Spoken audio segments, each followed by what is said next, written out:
गुरुदेव, आज मैंने आपका एक वीडियो देखा जिसमें आप मंदिर में लगे हुए पेड़ पौधों की सफाई कर रहे थे और आपके साथ कुछ शिष्यजन भी थे। तो गुरुदेव, क्या ऐसा करने से हमारे जीवन में कोई परिवर्तन भी होता है? देखिए, ये उत्तरकाशी में थे कल सवेरे लौट रहे थे यात्रा से। तो काशी विश्वनाथ मंदिर है, हम वहाँ पहुंचे। और जैसे मैंने बजरंग बाण का आपके साथ एक अनुभव शेयर किया था, ऐसे ही वहाँ हुआ। कोई हमारी योजना नहीं, कुछ नहीं। जैसे हमने मंदिर की सीढ़ी पर कदम रखा, वैसे आरती प्रारंभ हुई ना। मतलब 10 सेकंड पीछे ना 10 सेकंड आगे। अगर 10 सेकंड बाद पहुंचते तो वो आरती चल रही होती, और पहले पहुंच जाते तो हम प्रतीक्षा करनी होती। हम जाके खड़े हुए और आरती प्रारंभ हो गई। वहां जब हम अंदर गए, मैं प्राय ज्यादातर मैं आप मतलब ये अलग बात पर ऐसा नहीं कि आप सब इसकी कॉपी करने लगे। मैं प्राय जब भी किसी बड़े मंदिरों में जाता हूँ, मैं वहाँ ये लोटे भर के, एक तो वो तांबे के लोटे से चढ़ा रहे थे। तांबे के लोटे से जल नहीं चढ़ाना चाहिए शिव को कभी भी।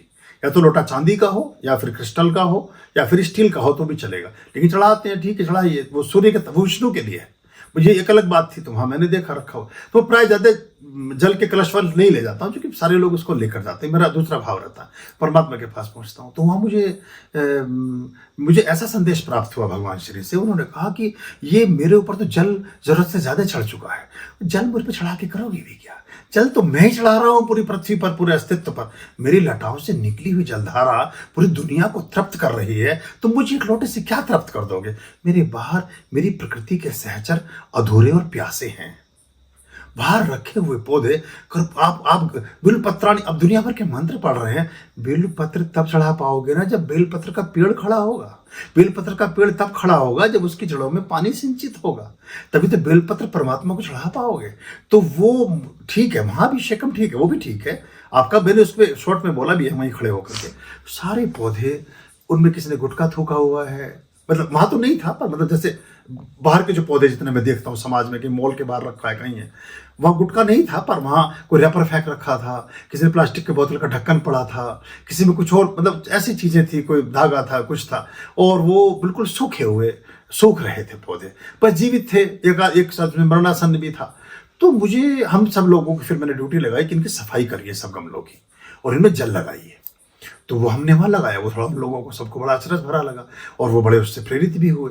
तो हमने उनको वही कहा कि आप अभिषेक तो ठीक है, भगवान का तो ठीक है, लेकिन सारा अस्तित्व ही अगर ईशावास्यम विदम सर्व किंचाम जगत, ईशावास्यम विदम सर्वम यत् किंचाम जगत्याम जगत। जब परमात्मा इस जग के कण कण में विद्यमान है, तो कण कण को आपूरित करना चाहिए ना। फिर उसको कुछ कण अशोभनीय और अप्रदर्शनीय क्यों हो?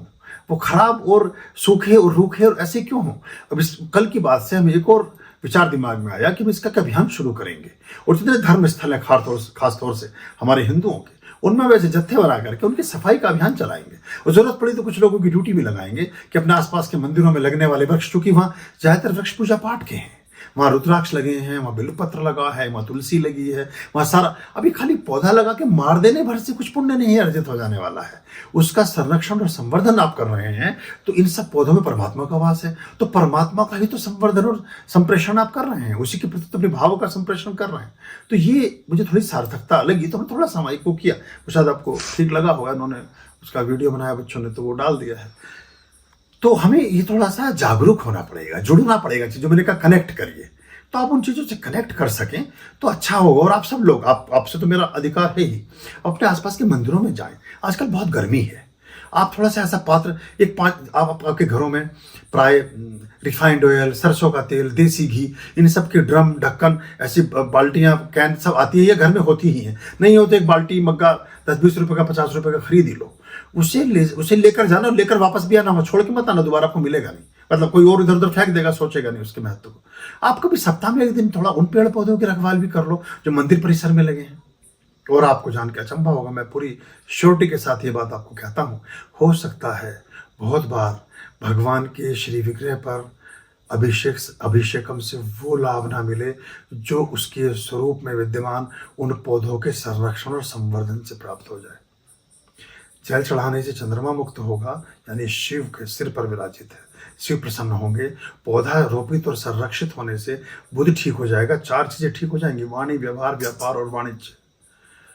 क्रोध से मंगल प्रसन्न होगा, मिट्टी से शुक्र और राहु केतु प्रसन्न होंगे, शनि प्रसन्न होंगे और गुरु प्रसन्न होगा जब आपने उस धार्मिक चीज की व्यवस्था को प्रकाट्यकरण किया, उसके प्रति सद्भाव का उदय किया, तो बचा क्या। और आपके अंदर भी एक तरोताजगी का उदय होगा। और जब ये इस तरह की चीज़ों में आप जुड़ते हैं तो आपके आने वाली आपकी ग्रोथ बहुत बढ़ती है, क्योंकि जो पौधे हैं वो जीवंत हैं, वो जब तक जीवित रहेगा आपको दुआएं देता रहेगा। मनुष्य देर और कुछ पता नहीं, मैं तो कह रहा हूँ वो गधे की कथा थी, हो सकता है किसी दिन किसी वृक्ष में से कोई देवता प्रकट होकर खड़ा हो जाए आपके सामने। जब बुद्ध पहुंचे 7 दिन के उपवास के बाद नदी के किनारे, तो जो वो वृक्ष था वो ये उन्हें लगा, उसको लगा सुजाता को, जो सुजाता का जो वहाँ के बहुत बड़े एक धनाढ्य व्यक्ति की बेटी थी सुजाता, 14 साल की बच्ची है, वो जाके देखती है कि एक आदमी पेड़ से लटका हुआ है।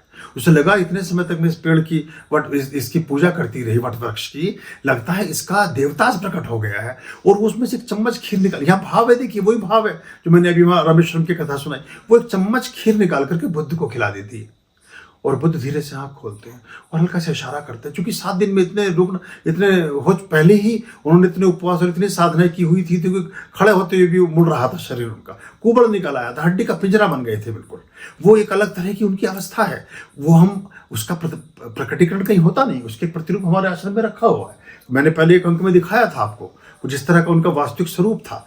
तो वो आँख खोल के इशारा करते हैं, वो पूरी कटोरी धीरे धीरे एक चम्मच करके उनको खिलाते, थोड़ा सा जल पिला, फिर थोड़े से आँख खोल के बैठते हैं। फिर वो कहते हैं कि मैं सिद्धार्थ, और तो वो कहती है कि तुम तो मुझे बुद्ध लगे, प्रतिमा ऐसे लगे जैसे मूर्ति है कोई, तो कब मेरा नाम अब बुद्ध ही हुआ। बुद्ध का भी है अपभ्रंश है, तो कहते हैं अब मैं बुद्ध ही, मुझे लोग बुद्ध के नाम से ही जानेंगे। तो सुजाता का दिया हुआ नाम है। और 5 जन, उनमें हिरण भी है, सुजाता है, 2 छोटे बच्चे हैं। वो थोड़ा सा इतने से चावल लेकर आती है रोजाना, उसमें जरा तेल मिलाती है, थोड़ा नमक डालती है, बुद्ध का वही आहार है बहुत दिनों तक। लेकिन वो भाव दशा, और सुजातागढ़ के नाम से एक जगह है, सुजाता का वो पूरा एक स्थान, उसकी लोग पूजा करने लगे, उसकी पूजा होती है, उस बच्ची के उस भाव की भी। और बड़ा काम किया उसने बुद्ध का अपने जीवन में। तो ये सारा खेल भाव का था। अब पता नहीं क्या प्रश्न किया था और कहाँ हम पहुंच गए, पर हम बाकी प्रतीकों से भी जुड़े। इससे क्या होगा, आप होशपूर्वक रहना शुरू करेंगे, और जब बाकी सभी चीज़ों से जुड़ने लगेंगे तो आपके व्यक्तित्व में एक आमूलचूल परिवर्तन होगा। आप एक संबुद्ध व्यक्ति के रूप में इस्टेब्लिश होंगे, हर चीज़ के प्रति अवेयर और सचेत रहने लगेंगे, और पूरा जो चराचर जगत का एक शक्ति है वो आपकी हर तरह से सुरक्षा और संरक्षा करेगी। आपके बताए मार्ग की वजह से बालकनी में और बाहर चिड़ियों का पानी रखते हैं। बहुत पहले छोटी चिड़ियाँ आई थी, और अब बहुत सारी चिड़ियाँ आने लग गई हैं, लगातार उनके परिवार को बढ़ते हुए देख रहे हैं। बहुत बहुत अच्छा, बहुत सुंदर। ऐसा करने से मन को भी संतुष्टि मिलती है।